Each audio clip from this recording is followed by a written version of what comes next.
जी, तो जनाब पाकिस्तान के लिए एक लेसन है और वो लेसन ये है कि भारत और जो चाइना है, ये दोनों एक ही बांग्लादेश की पोर्ट को स्पॉन्सर कर रहे हैं, फंड कर रहे हैं, फाइनेंस कर रहे हैं। और ये मोंगला पोर्ट है बेसिकली जिसमें चाइनीज़ साइड ने तो मेरा ख़्याल है काफ़ी देर पहले आई थिंक 2016 में ये डिसाइड किया था। इंडिया और बांग्लादेश ने भी 2015 में डिसाइड किया था कि वो मोंगला जो पोर्ट है उसको अपग्रेड करेंगे और लाइन ऑफ क्रेडिट जो है वो इंडिया देगा। और बांग्लादेश की एक एग्जीक्यूटिव कमेटी थी फॉर नेशनल इकोनॉमिक काउंसिल, उन्होंने भी 2018 में इसको कर दिया था। लेकिन 4 साल ये चीज़ जो है वो नहीं रही और इंडिया जो है उसने कोई मेरा ख्याल है $600 मिलियन का जो ये चीज़ है एटलीस्ट कर दी है। अब इंडिया की बेसिकली और बांग्लादेशी बार-बार ये कह रहे थे इंडियंस को कि आप इसको पैसा यहाँ पे लगाएँ। अब इंडिया जो है उसने एक कंपनी है जिसको बोलते हैं एगिस इंडिया कंसल्टिंग इंजीनियर्स, तो उसने बेसिकली ये कहा है कि वो जो मोंगला पोर्ट अथॉरिटी है उनके दरमियान उनकी डील हुई है and they are going to work together. अब इसमें आप ये देखें कि this is a very rare moment कि चाइना और भारत इंडिया जो है और ये बांग्लादेश की पोर्ट के ऊपर दोनों जो है वो कम्पीट कर रहे हैं। ये एक मैं आपको चीज़ बताऊँ कि जो बेसिकली चाइनीज़ को इंडिया ने बड़ा टफ़ टाइम दिया है और ये जो टफ़ टाइम है वो ये है कि अब जिसे आप कहते हैं कि ये मोंगला पोर्ट जो है ये बेसिकली बांग्लादेश की सेकंड लार्जेस्ट पोर्ट है साउथ वेस्ट के में। और दोनों जो है इसको देख रहे थे और काफ़ी देर से इसके ऊपर चीज़ चल रही थी। लेकिन जो चाइनीज़ थे वो बड़े, आपको पता है वो पैसे लगाते हुए बड़े होशियार और बड़ी चालाकी खेलते रहते हैं। अब चाइना जब प्रेसिडेंट शी, जैसे मैंने पहले बताया, प्रेसिडेंट शी जब उन्होंने विज़िट किया बांग्लादेश में 2016 में, तो उन्होंने कुछ 27 डेवलपमेंट प्रोजेक्ट्स जो थे वो किए थे और उसमें जो था जो मोंगला है इसकी पोर्ट की जो फैसिलिटी जो मॉडर्नाइजेशन और एक्सपेंशन के ऊपर भी बात की हुई थी। और इसके ऊपर मेरा ख़्याल है उन्होंने जो फिज़िबिलिटी वगैरह तैयार हुई और कहा कि जी ये बांग्लादेश के बड़ा इम्पोर्टेंट है। कुछ $400 मिलियन के लिए जो पैसा जो है वो लगा रहे थे। लेकिन जैसे ही उनको पता चला कि इंडिया ने एगिस जो कंपनी है उसको चुन लिया है और ये मेरा ख़्याल है इसी महीने कोई पिछले महीने दिसंबर 14 में ये फ़ैसला हुआ। तो तो चाइनीज़ ने भी फटाफट जो है ना वो एक लेटर लिख दिया और उन्होंने कहा जी कि हम भी जो है वो इसको ये जो हम गवर्नमेंट कंसेशनल लोन की जो पॉलिसी है उसको देखते हुए हमने ये कंक्लूड किया है कि हम जो चाइना है वो इसमें पैसा लगाएगा और ये बेसिकली वो जो पुराने जो 27 प्रोजेक्ट थे वो वाले ये उसको देख के कर रहे हैं। अच्छा, सिर्फ यहाँ पे नहीं, चाइना जो है उसको बड़ा टफ टाइम जो है वो श्रीलंका में भी आया हुआ है। अगर आप ये देखें कि श्रीलंका के अंदर जो है वो एक एक क्राइसिस आया और अभी जो क्या नाम है उनका डॉक्टर जयशंकर वहाँ गए हुए थे। बड़ा जिसे कहते हैं ना पैसे-पूसे लगा के आए हैं और चाइनीज़ को उन्होंने बड़ा टफ टाइम दिया है वहाँ पे। और ज़ाहिर-सी बात है चाइनीज़ को समझ नहीं आ रही कि हमने क्या करना है और एक तरफ जैसे पाकिस्तान को समझ नहीं आ रही, चाइनीज़ गायब हैं। सुनने में आ रहा है कि शायद चाइनीज़ जो हैं वो कोई पैसे-वूसे देने लगे हैं पाकिस्तान को, ऑयल-शॉयल जो हम रशिया से लेंगे वो चाइनीज़ करेंसी-वरेंसी में होगा, कुछ इस तरह की चीज़। लेकिन ये एक इम्पॉर्टेंट चीज़ है कि अब देखें अ, सुनने में आ रहा है कि इंडिया ने तकरीबन $4 बिलियन तो श्रीलंका को दिया था, ठीक है जी। जिसे वो ये कह लें कि ये असिस्टेंस है जो चली जा रही है और क्रेडिट लाइन्स हैं और बहुत सारी और चीज़ें जो हैं वो कर रहे हैं। और मज़े की बात ये है कि जो आईएमएफ है, उसने कन्फर्म किया है इंडिया को और श्योर किया है कि वो भी श्रीलंका को बेल आउट करेंगे, ठीक है जी। और अब देखें, इंडिया मल्टीलैटरल पार्टनर्स के साथ मिलके श्रीलंका को उठा रहा है। एक वक़्त था पाकिस्तान जो था हम बस उसी चीज़ में लगे हुए थे।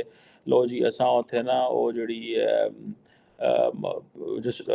जो मिलिटेंट स्ट्रगल थी उसको दबाने के लिए हमने बड़ी मदद की और बड़ा कुछ किया और लेकिन वो at the end of the day अब देख लें चीज़ें कहाँ पे शेप हो गई। इमरान खान ने जो एक लास्ट दौरा श्रीलंका का किया था, उसमें क्या था? कुछ भी नहीं था। जी हम 50 मिलियन डॉलर की क्रेडिट लाइन देते हैं डिफेंस इक्विपमेंट, तुसीं साडे कोल लैना ते ले लो। उन्होंने डिफेंस क्या करना है, वो तो अपनी फौज ही मुकांदे ने। उन्होंने कहा असां इन्हां फौजां दा की करना है, अवाम नूं रोटी नहीं मिलन ऑलरेडी राजा पाकसास वैसे आपको पता है भाग गए, कनाडा ने उनके ऊपर पाबंदी लगा दी। अब ये बांग्लादेश की जो चीज़ है, बांग्लादेश इंडिया जो है वो बांग्लादेश एंड श्रीलंका दोनों और मालदीव, ठीक है। अब आप देखें कि ये एक तो ट्रेड को फैसिलिटेट करेगी। इंडिया, नेपाल, भूटान जो है वो बड़े, they are all want to use this Mongla port, क्योंकि ये ट्रेड फैसिलिटेट करती है। और ये जो उन्होंने एक इकोनॉमिक कॉरिडोर भी प्रपोज किया हुआ, Bangladesh, China, India and Myanmar, इसे BCIM इकोनॉमिक कॉरिडोर कहते हैं। अब आप इमेजिन करें दुनिया में क्या क्या चीज़ें हो रही हैं और क्या डिस्कस हो रहा है, और हमारे मुल्क में क्या हो रहा है। वरना कि जी बिजली बंद हो गई है, ओहदे पैसे देने ने। इमरान खान कहता है मैं सड़कों पे आ जाऊंगा, बाजवा चोर है वो, उसने नवाज शरीफ को भगा दिया। और मुल्क के अंदर अफरा तफरी है, ठीक है जी, न्यूक्लियर पावर है, TTP वाले हमले कर रहे हैं, फौजी जवान जो है वो रोज़ाना शहीद हो रहे हैं, और ये आपको खबरें मिलेंगी, ठीक है। इस तरह की खबरें तो शायद श्रीलंका में भी नहीं मिलती, क्योंकि उनके क्राइसिस इस तरह के नहीं है। एटलीस्ट वहाँ पर अवाम सड़कों पे बाहर निकल के उन्होंने चौक के कर राजा पाकसास को बाहर तो फेंका ना। हमारे लोग जो हैं वो, हम ना बाहर निकलते हैं ना अंदर होते हैं, बस एवं ही जो है ना हौच पौच इधर उधर ही फिरते फुरते रहते हैं। अब ये देखें कि ये जो चाइनीज़ है वो इन्वेस्ट कर रहे हैं कि वो 2 कंटेनर टर्मिनल्स और डिलीवरी यार्ड्स जो है वो बनाएंगे। इंडियंस जो हैं वो इस मोंगला पोर्ट पे कोई कंस्ट्रक्शन का काम करेंगे, कुछ road showed, parking lots, office, कोई रेजिडेंशियल कॉम्प्लेक्स, जो जो छोटे काम है वो करेंगे। लेकिन वो चाइनीज़ बड़े जगह पे पैसा लगा रहे हैं, लेकिन इंडियंस पैसा ज़्यादा लगा रहे हैं, कुछ $600 मिलियन का ये चीज़ है। अब दोनों सारी बात है, ये डिफरेंट प्रोजेक्ट्स हैं। इनकी कॉन्टेक्स्ट जो है वो दोनों प्रोजेक्ट्स की डिफरेंट है। इनका फंडिंग सिस्टम सारी बात है वो डिफरेंट है। और ये बंगाली ये समझते हैं कि ये उनकी जीत है कि ये दोनों आर्क राइवल्स को एक प्रोजेक्ट के ऊपर ले आए, ठीक है जनाब। और जब ये वो उनको ऊपर ले आए और दोनों से उन्होंने फ़ायदा उठा लिया, ठीक है। अब चाइना और इंडिया, आप देखें ना ये सिचुएशन है, हम तो अब तो वो बात भी नहीं करनी चाहिए। हम तो किसी चीज़ में नहीं है, हम तो ये थे वो जो हमारे जो DGISI कभी किसी दौर में होते थे, जिनकी हम बात सुनते थे, वो कह रहे थे छोड़ो कश्मीर, हमारी नज़रें तो दिल्ली और समरकंद और पता नहीं किधर-किधर हैं। तो अब तो खैर वो फौत हो गए हैं, क्या आप उनको याद करना। लेकिन क्वेश्चन ये है कि अब तो वो अपने इस्लामाबाद, रावलपिंडी, लाहौर, कराची की लाले पड़ गए हैं, व्हाइल फॉरगेटिंग के we will go to Delhi and Samarkand, Bukhara और इन चीज़ों पे। जो ये चीज़ें हैं, ये बेसिकली वो एक हाइपर नेशनलिस्ट मौलवी माइंडसेट था, जिसने एक इमेजिनरी, जिसे कहते हैं ना, एक इमेजिनरी फिefdom इन्होंने अपने दिमागों में तैयार की हुई थी। और ये हर चीज़ ड्रॉ करते थे कि वो इस्लामिक हिस्ट्री से, क्योंकि वो नबी पाक सल्लल्लाहु अलैहि वसल्लम जो थे वो इस्लाम को फैलाते थे, ये समझते हमने पाकिस्तान को फैलाना है, और पता नहीं किस किस तरह के लोगों के। और वो एक पूरा इन्होंने अवाम का, जिसे कहते हैं ना, दिमाग ख़राब किया हुआ है। अब अवाम को पता चला यार ये तो सारे झूठे थे, ये तो बातें और करते थे, करते कुछ और थे, हमें देते कुछ और थे। खैर एनी हो, ये जो बांग्लादेश इस चीज़ पे, जैसे मैं बता रहा था, ये खुश है कि ये एक बड़ी जो है वो स्ट्रेटेजिक का पोर्ट है उनके लिए।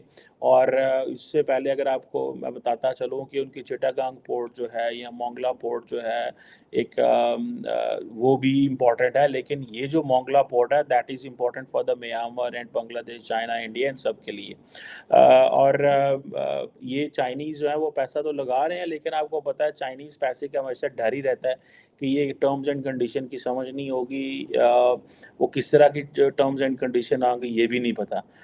और ये एक नई, जिसे कहते हैं ना, आप चीज़ में जा रहे हैं।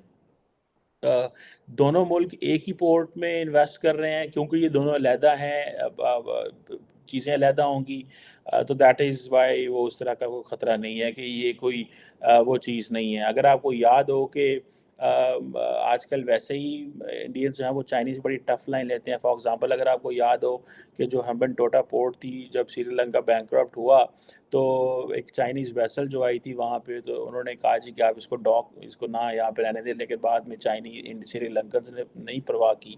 तो ज़ाहिर बात है उस चीज़ को इंडियन समझते हैं कि भाई the Chinese put more money there. Bangladesh जो है इसकी, क्योंकि इंडिया के साथ एक हिस्ट्री वो पाकिस्तान की वजह से भी बड़ी जुड़ी हुई है। दे बिलीव कि जी हम ही हैं वो, जिन्होंने, इंडियंस कहते हैं कि हमने बांग्लादेश को आज़ाद कराया।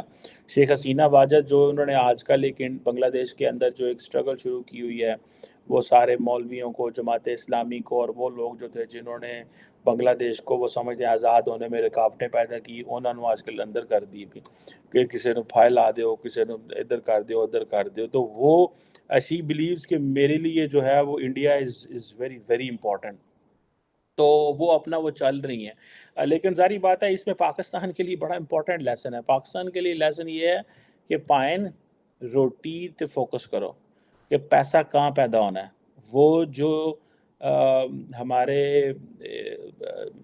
मुझे क्या वर्ड यूज़ करना चाहिए, ज़ाहिर बात है बुरा लगता है, लेकिन वो जो हमारे सियाने लोग थे, जो समझते थे कि बॉर्डर बंद कर दो, लोगों को आपस में मिलने ना दो, जिन्होंने हमें इंडिया से अलहदा कर दिया बिकॉज़ वो हिंदू स्टेट है और अफ़गानिस्तान से इसके साथ जोड़ दिया बिकॉज़ वो मुसलमान स्टेट है, ठीक है?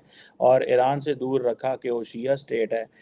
मतलब इन इन सोचने वालों पे को सलाम किया जा सकता है, इन सोचने वालों को जो है वो यही समझा जा सकता है कि भई ये जो लोग थे ये कमाल ही कर रहे थे और इनके दिमागों में क्या था कोई समझ नहीं है। देखें किस तरह इंडिया और चाइना इकट्ठे हो रहे हैं, किस तरह एलएसी के ऊपर लड़ाइयाँ हाथी पै रहे हैं, किस तरह काम कर रहे हैं, किस तरह कॉम्पीट कर रहे हैं, वर्क कर रहे हैं, $125 बिलियन की बायलैटरल ट्रेड कर रहे हैं। ये वो लेसन है जिनको समझने की ज़रूरत है। ये वो चीज़ें देखने की ज़रूरत है और चाइनी पिट-पिट मर गए। चीनी ਪਿੱਟ ਮਰ ਗਏ ਨੇ ਸਾਡੇ ਕਿ ਉਹਨਾਂ ਕਿਹਾ ਬਸ ਕਰੋ ਇਹ ਕਰ ਇੰਡੀਆ ਨਾਲ ਕਾਰੋਬਾਰ ਕਰੋ ਇਹਨਾਂ ਦੇ ਨਾਲ ਰਲ ਜਾਓ ਇਹਨਾਂ ਦੇ ਨਾਲ ਜਿਹੜਾ ਨਾ ਰਲ ਕੇ ਤੇ ਕੰਮ ਕਰੋ ਬਟ ਆਪਣੀ ਟੈਨਸ਼ਨ ਘਟਾਓ ਲੇਕਿਨ ਇਹ ਸਾਡੇ ਅਕਲਮੰਦ ਜਿਹੜੇ ਲੀਡਰ ਸਨ ਇਹ ਸੁਣਦੇ ਕਿਸੇ ਦੀ ਨਹੀਂ ਸਨ ਇਹਨਾਂ ਨੇ ਜਿਹਨੂੰ ਕਹਿੰਦੇ ਨੇ ਅੱਤ ਖੁਦਾ ਦੀ ਵੈਰ ਹੁੰਦੀ ਇਹਨਾਂ ਨੇ ਅਖੀਰ ਵੇਖਿਆ ਇਹਨਾਂ ਅਖੀਰ ਵੇਖਿਆ कि बंदा किन्ना को बेइज्जत हो सकता है मतलब सिक्योरिटी के नाम पे खुद तो सारे बड़े फिट शिट हैं सबकी प्रॉपर्टी बड़ी सेट हैं दे आर ऑल गुड लेकिन आप तो बड़े फिट हैं अपनी ज़िंदगी तो अच्छी गुजरी है लेकिन सिक्योरिटी के नाम के ऊपर जो है वो हमें जो है इन्होंने कर दिया उन्होंने कहा जी हमने डोमिनेट नहीं होने देना हम जो है वो बड़ी ताकत बनेंगे हम ये करेंगे भाई आपने बड़ी ताकत बनना था तो फिर सियासतदाना ना छेड़ दे आप पॉलिटिकल प्रोसेस में ना थे आपने बड़ी ताकत और वो खित्ते में इंडिया को पुलिसमैन का रोल ना लेने देने की वजह से आपने सियासतदाना भी दिए लत्ता खींचते रहे तुसी उनको भी नहीं खड़े देने होने दिया पार्लियामेंट भी मुकम्मल नहीं होने दी वज़ीर आज़मों के एहतसाब भी आपने खुद ही शुरू कर दिए ठीक है अब आप अवाम ही आपका एहतसाब कर सकती है अब आपको रोज़ाना गालियाँ पड़ती हैं आप मुँह छुपाते फिरते हैं और इसी तरह मुल्क चल रहा है वो जिस तरह फवाद चौधरी कह रहा है 6 जनरल और 5 जज मुल्क का फैसला करते हैं तो ये जी 24 करोड़ अवाम है कितने वोट पा के आती बंदा इन्होंने पूछे और आप किस लिए वोट डलवाते हैं और फिर तो फवाद चौधरी से भी सवाल पूछा जाना चाहिए कि सर आप ये बताएं कि आप भी तो इन 6 जर्नैलों और 5 जजों से फैसले लेते रहे हैं तो ज़रा हुन जिन्हों कहते ने धुप्पे आए हो तो चीखा निकल गई ने छावें जाते हो तो भुल जाते हो और जर्नैलों को भी बचाते हो और जजों को भी बचाते हो और अपनी पावर बचाते हो तो ये चीज़ें जो हैं this is what I think this is where there is a message for us India आज श्रीलंका को फाइनेंस कर रहा है ਅਸੀਂ श्रीलंका वाले पास मुंह भी नहीं करते ठीक है जी बहरहाल है इंडिया श्रीलंका को फाइनेंस मिनिस्टर पाकिस्तान भी आए हुए थे कुछ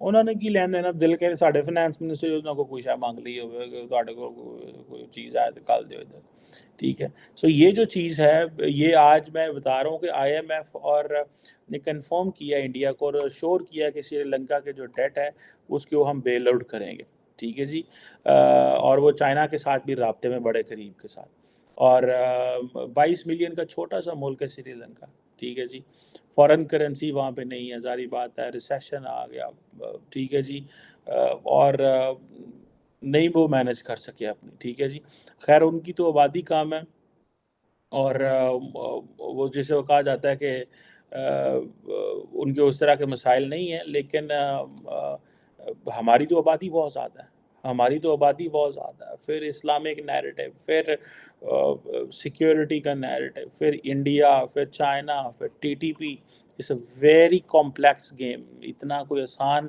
जिन्हों कहते हैं ना ये गल्लां इंज नहीं होनियां जिंज होंदियां ने पियां ये बैठना पड़ेगा बड़ी बड़े काम करने पड़ेंगे फिर जाके जनाब तो जो है ना ये चीज़ां बेहतर होनी है ऐसी चीज़ें बेहतर नहीं होनी ये एक लॉन्ग डिस्कशन इसके ऊपर मैं दोबारा करूँगा किसी के साथ बैठ के कि ये बेसिकली किसी पाकिस्तानी जो है वो अपने दोस्त को बिठा के उनसे पूछते हैं कि पाइना है जो होंडे है की।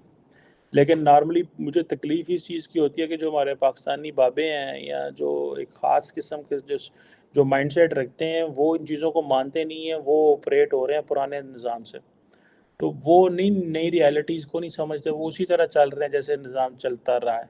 और वो समझते हैं कि ऐसा ही है जैसे हम दुनिया देख रहे हैं, दुनिया को हमारे साथ एडजस्ट होना चाहिए, हमें दुनिया के साथ एडजस्ट नहीं होना चाहिए। That is where there is a challenge. लेकिन हमारा जो सबसे बड़ा फेलियर है कि एक तो हम आपस में बैठ के बात नहीं करते, और दूसरा हम आवाम का नहीं सोचते, हम एलीट का सोचते हैं, कुछ लोगों का सोचते हैं।